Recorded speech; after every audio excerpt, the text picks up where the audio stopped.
right, Heidi. So now we're going to talk about kind of what have the schools done to, look at solutions, look at, how to, stay maybe within a tighter budget. What solutions have you guys explored? So firstly, why don't we just cut from the top, right?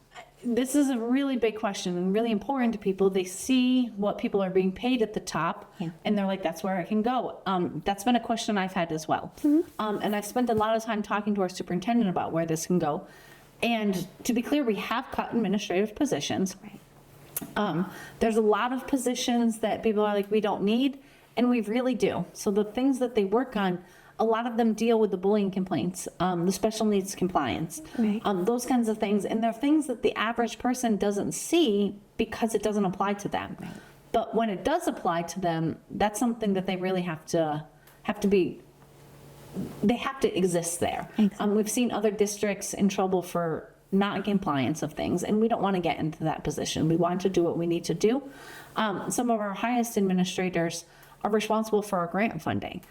Those are things that we're able to do things in our district that we otherwise couldn't because the general budget couldn't support it. And that's really important to us that continues happening, that we can continue seeing those things. Yeah, definitely. Yeah, absolutely. That's good to know. I didn't realize that so much kind of grant writing and looking at different grant options happened at the top there. So that's really good to know. And now in your kind of what you've seen over the last 8 years or so and working with different districts and talking to people, do we have more administrative staff than other? Not from what I've seen. There's been other places that have a whole lot more. So our central office only has 3 people. Our central office has our superintendent, who we have to have. It has a director of special needs students, which we have to have. And it has our assistant superintendent of teaching and learning. And that position is really responsible for curriculum development. And that position does our grant writing. And that's integral for our district. Our district has, in the course of history, had that position and not had it. And when we've not had it, we've really felt that loss of not having it.